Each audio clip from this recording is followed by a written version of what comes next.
I've used for most of my life since I was probably about 12, starting with alcohol and marijuana, sometimes, a couple of times LSD when I was really young, mushrooms, things like that. And then it just progressed, partying for many years, drinking and stuff like that. And then eventually I started taking Vicodin and then went to methadone and Suboxone. And then eventually to, when I was 27, to meth and heroin. And so, and then I started doing IV heroin, intravenously about, I think, 3 or 4 years after I had started. And I did that for a few years. That took a major toll on my body, a lot of scars from that. And so I finally stopped using IV, which has been really good for me. Back to smoking it. So I've tried probably every kind of treatment that there is, or a way of quitting. I've been to detox probably 10 times. I think I've made it through 2 times, all the way, and then relapsed shortly after I got out. I've been to residential treatment for 11 months. I've done outpatient treatment 2 or 3 times. I've done methadone, at a clinic. I've done Suboxone at a clinic a couple times. I've done Suboxone under the care of my doctor, a couple different doctors, actually. Suboxone helped me for about a year and a half. I got a job and I was doing okay. But then at the end of that, when I lost my insurance, I ended up right back on drugs, and even harder drugs than when I started. So it helped me for a while, but it didn't really help. I've only done 20 days in jail, but I went cold turkey in jail, so I know what that feels like too.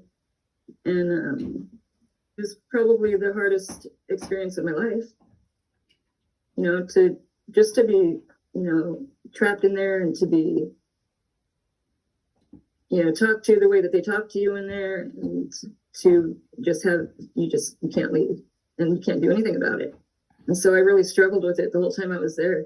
Like every 5 minutes, I thought they were going to call my name and send me home, So that week, the first week that I was in there, was really hard. And then I decided that I wouldn't resist it anymore. And obviously I knew that I had to be there, and that I was going to be there until they let me go. And so once I made that decision to accept it, it was a lot easier.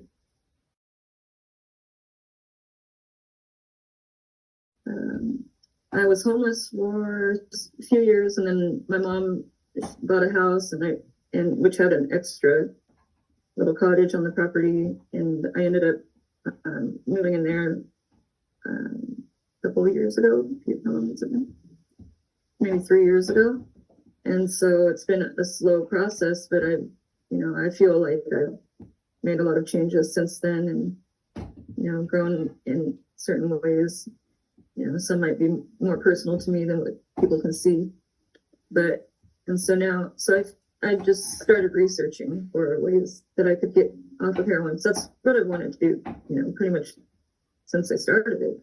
It's not been really an enjoyable thing to me. It's not really.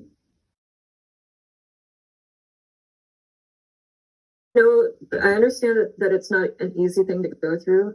And I've read many testimonies. People say it's the hardest thing they've ever been through. But I'm not scared of it. They come out of it fine. And so I trust it. So no, I'm not really that scared of it. Maybe I will have a little more anxiety about it the closer I get to it. But right now, I'm excited. It's been really scary to think about quitting, knowing what I would have to go through. And so ibogaine has just been, it's like, I just feel so blessed to have found ibogaine, and to have an opportunity to have something that could help me so much get through this process, because I know how hard it is. That's what I read a couple days ago, that it gives that you neuroplasticity back that you used to have when you're a child. And so it's, it's less and less as you get older, I think, or with addiction, I don't know. And so it becomes harder to make changes, but ibogaine helps give you that neuroplasticity back, so you can make those changes easier. I know it's not a cure. I know that there's a lot of work that comes afterwards, and it's not just so easy as just wanting it either. If you don't have the support behind you, or you don't have, like, a lot of people who are homeless, it's just, I can see how it can be really hard to try to quit when you don't have anything going for you. You don't have anybody to help you. It's just not that easy, you know? I mean, in my life, a lot of times I've just kind of, like I told Lakshmi, just kind of slid through the cracks and just, like, made it, but just without giving it my all, and so I feel like it's important for me to be thorough about my process and this whole experience, whatever the effort that I put into getting clean. And I just don't want to just just be barely hanging on. I want to really have a good foundation and do the work that it takes so that I have the best chance I can get.